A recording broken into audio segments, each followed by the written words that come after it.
नमस्कार. वर्ग 12वा इतिहासाच्या 10व्या प्रकरणाचा आपण अभ्यास करत होतो. त्यामध्ये अनेक बाबींचा अभ्यास आपण केलेला आहे आणि या प्रकरणाच्या शेवटच्या टप्प्यामध्ये येऊन आपण पोहोचलेलो आहोत. आणि आजचा जो घटक आहे तो म्हणजे सार्क, ज्यालाच दक्षिण आशियाई प्रादेशिक सहकार संघटना, south Asian association for the regional cooperation असं म्हटलं जातं. ज्याचं शॉर्ट फॉर्म आपण सार्क असं याला म्हणतोय. तर ही संघटना जी आहे ती एशियन कंट्रीजची महत्त्वाची आहे, म्हणजे आशियातल्या काही महत्त्वाच्या देशांनी ही तयार केलेली आहे. त्यात भारताची महत्त्वाची भूमिका राहिलेली आहे. तर आशिया खंडात आर्थिक सामाजिक विकास व्हावा यासाठी एखादी संघटना असावी. आर्थिक विकासावर चर्चा करता येईल, सामाजिक विकासावर चर्चा करता येईल आणि त्यातून तोडगा काढता येईल, काहीतरी नाविन्यपूर्ण संशोधन पुढे आणता येईल, अशी एक भूमिका बांगलादेशचे तत्कालीन प्रमुख जिया-उर रहमान यांनी मांडलेली आहे. त्यांना असं वाटत होतं, त्यांच्या कल्पनेतून हे साध्य झालेलं आहे. ते म्हणजे बांगलादेश, भारत, भूटान, पाकिस्तान, श्रीलंका, मालदीव आणि नेपाळ या राष्ट्रांनी एकत्र येऊन ही संघटना स्थापन केलेली आहे. तर यासाठी या वेगवेगळ्या राष्ट्रांच्या सचिवांची बैठक झाली 1981 मध्ये आणि ही बैठक कोलंबो येथे झालेली आहे. श्रीलंकेची राजधानी कोलंबो या ठिकाणी ही बैठक सुरुवातीची पार पडलेली आहे. या बैठकीत प्रादेशिक सहकार्यासाठी नियोजन, कृषी, ग्रामीण विकास, आरोग्य, लोकसंख्या आणि व्यापार या विषयांवर सहकार्य करण्याचे ठरलेले आहे. म्हणजे या सदस्य राष्ट्रांमध्ये या बाबतीत अतिशय विकास होणं गरजेचं होतं. म्हणजे हे सगळे देश या ठिकाणी जे कृषी आहे, ग्रामीण विकास आहे, प्लॅनिंग आहे, आरोग्य आहे, लोकसंख्या आहे, व्यापार आहे, याच्यात मागास होते. कुठेतरी याच्यात प्रगती होण्यासाठी या सदस्य राष्ट्रांनी आपली प्लॅनिंग केलेली आहे, नियोजन केलेलं आहे आणि हे या सार्क संघटनेच्या माध्यमातून त्यांनी केलेलं आहे. तर एकमेकांना सहकार्य करून त्याच्यातून कुठेतरी विकास करणे हा उद्देश या ठिकाणी या सदस्य राष्ट्रांनी ठेवलेला आहे. तर 1983 मध्ये याच सदस्य राष्ट्रांची दिल्ली या ठिकाणी बैठक झालेली आहे आणि या बैठकीत सार्कचा जाहीरनामा प्रसिद्ध करण्यात आला. जाहीरनामा म्हणजे काय की वर दिलेले जे घटक आहेत त्या घटकांवर वेगवेगळे नियम, तरतुदी ठरवण्यात आलेले आहेत आणि सहकार्याची भावना कुठेतरी या अंतर्गत राष्ट्रांमध्ये निर्माण झाली पाहिजे असा ठराव पास करण्यात आलेला आहे. तर 1985 मध्ये बांगलादेशची राजधानी जी आहे ढाका येथे सार्कची स्थापना झालेली आपल्याला पाहायला मिळते. म्हणजे ह्या सदस्य राष्ट्रांनी अगोदर बैठका घेतल्या आणि 1985 मध्ये बांगलादेश या देशाची राजधानी ढाका या ठिकाणी या सार्क नावाच्या संघटनेची स्थापना झालेली आहे. आणि या परिषदेमध्ये पुढे वेगवेगळी ध्येय निश्चित करण्यात आलेली आहे. तर त्या ध्येयांमध्ये सदस्य राष्ट्रांच्या सर्वांगीण विकासासाठी सहकार्य करणे, सदस्य राष्ट्र जे आहेत आणि विकासाचा वेग वाढविणे. सदस्य जे राष्ट्र आहेत म्हणजे बांगलादेश आहे, पाकिस्तान आहे, भूटान आहे, नेपाळ आहे, या सगळ्या राष्ट्रांमध्ये सर्वांगीण विकासासाठी, सर्व क्षेत्रातल्या विकासासाठी एकमेकांना सहकार्य करण्याची भूमिका या ठिकाणी घेण्यात आलेली आहे.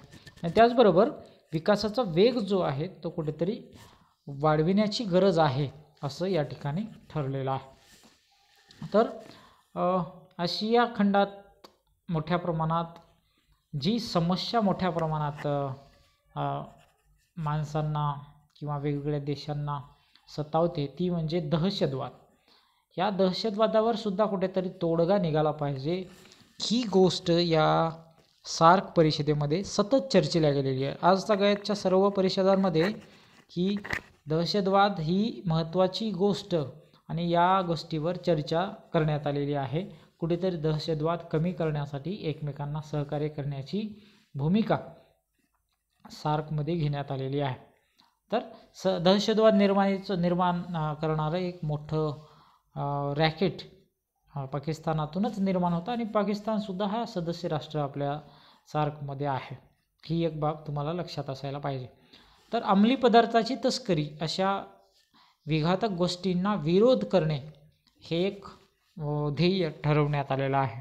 म्हणजे त्याच्यामुळं किती नुकसान होतं या बाबी चर्चेला गेल्या आणि याला विरोध करणे हा एक उद्देश या सार्क परिषदेमध्ये ठरवलेला आहे.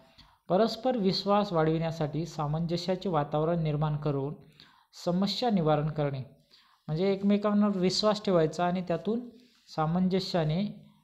सामंजस्याचे वातावरण एकमेकांना सहकार्य करण्याचे वातावरण आणि वेगवेगळ्या समस्याचं निवारण करण्याचं या ठिकाणी ठरवण्यात आलेलं आहे. त्याचबरोबर प्रादेशिक, विभागीय आणि आंतरराष्ट्रीय पातळीवर समविचारी ज्या संघटना आहेत यांच्याशी सहकार्य करायचं आहे. म्हणजे आपल्या विचाराशी जुळणाऱ्या ज्या संघटना आहेत यांना सहकार्य करण्याची भूमिका या सदस्य राष्ट्रांनी घेतलेली आहे. त्याचबरोबर आंतरराष्ट्रीय पातळीवर सामायिक हितासाठी प्रयत्न करणे म्हणजे जागतिक पातळीवर या सार्क परिषदेच्या माध्यमातून सदस्य राष्ट्रांनी आपल्या सर्वांच्या हिताचा प्रश्न जो आहे तो पुढे मांडायचा आणि एकमेकांना सहकार्य करायचं. या ध्येयाच्या पार्श्वभूमीवर सार्क संघटनेची रचना पुढील प्रमाणे करण्यात आलेली आहे. आणि या सार्कचे मुख्यालय जे आहे, प्रमुख कार्यालय जे आहे हे नेपाळची राजधानी काठमांडू या ठिकाणी ठरवण्यात आलेलं आहे. आणि दरवर्षी एक या सार्क देशांची बैठक ठरवण्यात आलेली आहे आणि दरवर्षी वेगवेगळी प्लॅनिंग या सार्कच्या परिषदेमध्ये करण्यात येत होती, म्हणजे आजही करण्यात येते. त्या ठिकाणी सरचिटणीस म्हणजे या सार्क परिषदेचा प्रमुख, त्याचबरोबर 7 संचालक मंडळांचे सदस्य, त्याचबरोबर कर्मचारी वर्ग यांच्या खर्चासाठी वार्षिक वर्गणीतून पैसा जमविण्यात आला. सगळ्या देशाच्या अर्थमंत्र्यांकडून या ठिकाणी पैसा उपलब्ध करून देण्यात आला आणि मुख्य सचिव पदाचा कार्यकाल 3 वर्षाचा ठरविण्यात आलेला आहे आणि प्रत्येक राष्ट्राला एकदा संधी देण्याचे ठरलेले आहे. म्हणजे प्रत्येक राष्ट्राला या सार्क परिषदेचा प्रमुख बनविण्याचं या ठिकाणी ठरविण्यात आलेलं आहे. तर सार्कच्या पहिल्या अधिवेशनात सहभागी राष्ट्रांनी जे घोषणापत्र केले त्यामध्ये प्रामुख्याने पुढील बाबींचा समावेश होता. म्हणजे पहिल्या अधिवेशनात काय ठरवण्यात आलेलं आहे त्या संदर्भात या ठिकाणी आपण चर्चा करूया की संयुक्त राष्ट्र या संघटनेच्या सनदेनुसार आणि अलिप्ततावादाच्या सिद्धांतानुसार विशेषतः राष्ट्रीय स्वातंत्र्य, भौगोलिक एकता, समानता, अंतर्गत वादात बळाचा वापर न करणे, अंतर्गत बाबीत हस्तक्षेप न करणे व परस्पर संघर्ष शांततामय मार्गाने सोडविणे या तत्वांचे आचरण करण्याची हमी एकमेकांना या ठिकाणी देण्यात आलेली आहे. म्हणजे राष्ट्रीय स्वातंत्र्य हे अबाधित राहील, भौगोलिक एकतासुद्धा प्रत्येकाची अबाधित राहील, समानता निर्माण होईल यासाठी प्रयत्न, अंतर्गत वादात बळाचा वापर अजिबात करणार नाही अशा पद्धतीची भूमिका या ठिकाणी या सार्क परिषदेतल्या देशांनी घेतलेली आहे. आणि परस्पर जे संघर्ष आहे तो शांततामय पद्धतीने म्हणजे बैठका घेऊन आपापसामध्ये मिटविण्याचा या ठिकाणी ठरविण्यात आलेला आहे. हे घोषणापत्र प्रत्यक्ष आणण्याचे कार्य सार्क राष्ट्रांची मंत्री परिषद आणि स्थायी समिती करत असे. म्हणजे या ठिकाणी जे मंत्री परिषद सार्कमध्ये ठरविण्यात आलेले आहे त्यांना हे जबाबदारी अंमलात आणण्याची देण्यात आलेली होती. तर या सार्क देशांच्या समोर विविध आव्हाने सुद्धा होती. त्या आव्हानांचा विचार आपण या ठिकाणी करूया. सदस्य राष्ट्रांमधील आर्थिक विषमता. आपण पाहतो की या सदस्य राष्ट्रांमध्ये आर्थिक दृष्टीने वेगवेगळी विषमता असलेली आपल्याला पाहायला मिळते. म्हणजे भारत हा आर्थिकदृष्ट्या संपन्न देश आहे, त्याचबरोबर भूटान आहे, श्रीलंका आहे, बांगलादेश आहे, पाकिस्तान आहे. तर या वेगवेगळ्या देशांमध्ये आर्थिक बाबीमध्ये खूप विषमता आहे. अगदी गरीब राष्ट्र आपल्या ह्या सार्क परिषदेमध्ये असलेल्या आपल्याला पाहायला मिळतात. त्याचबरोबर संरक्षणावरचा खर्च, दळणवळणाच्या अपुऱ्या सोयी, कृषी क्षेत्राचा अपुरा विकास, या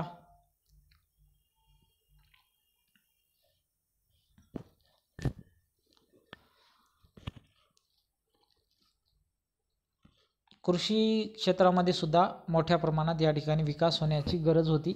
आणि कृषी क्षेत्र जे आहे या वेगवेगळ्या देशांमध्ये वेगवेगळ्या प्रकारचा आहे.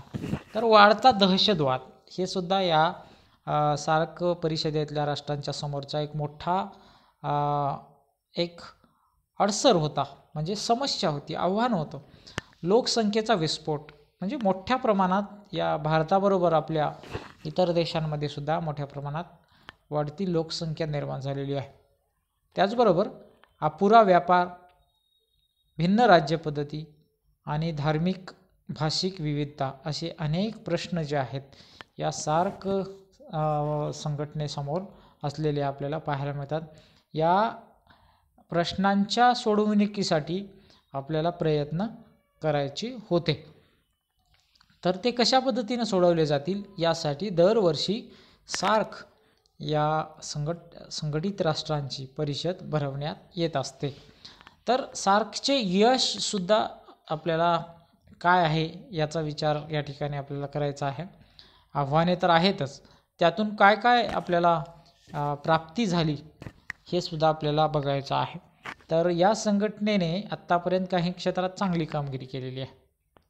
यात बांगलादेशमध्ये कृषी माहिती केंद्र सुरू करण्यात आले.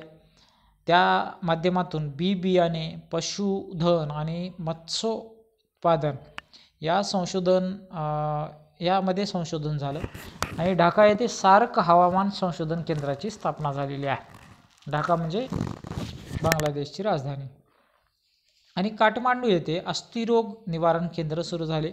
काठमांडू म्हणजे नेपाळची राजधानी. आणि सार्क देशांमध्ये पर्यटनास चालना देण्यात आली. एकमेकांच्या देशामध्ये एक पर्यटनाचं महत्त्व पटवून देण्यात आलं. त्यातून आर्थिक प्रगती साधण्याचं काम या सदस्य राष्ट्रांनी केलेलं आहे. दक्षिण आशियातील गरिबी कमी करण्यासाठी सार्कने आशिया प्रशांत क्षेत्रीय आर्थिक व सामाजिक मंडळ याची स्थापना केलेली आहे. आणि व्यापार वृद्धीसाठी उच्चस्तरीय आर्थिक सहकार्य मंडळ याची स्थापना या ठिकाणी झालेली आहे. त्याचबरोबर सार्क दस्तऐवज केंद्रांच्या माध्यमातून माहिती पुरविण्याची सोय करण्यात आलेली आहे. म्हणजे एकमेकांना आपले जे दस्तऐवज आहेत, कागदपत्र आहेत, ते देण्याची सुविधा या ठिकाणी तयार करण्यात आलेली आहे. इस्लामाबाद येथे सार्क मनुष्यबळ विकास केंद्र स्थापन करण्यात आले. अंमली पदार्थ व्यापार विरोधी करार करण्यात आले. डाक सेवा, दळणवळण अशा सारख्या महत्त्वाच्या विषयांवर समित्या ज्या आहेत या सदस्य राष्ट्रांनी तयार केलेल्या होत्या. तर अशा पद्धतीने वेगवेगळ्या आपल्या सदस्य राष्ट्रांमध्ये विकास साधण्यासाठी वेगवेगळ्या समित्यांची स्थापना करण्यात आलेली आहे. तर दक्षिण आशियातील देशांमध्ये आपापसातील व्यापार वृद्धिंगत व्हावा म्हणून 1993 मध्ये दक्षिण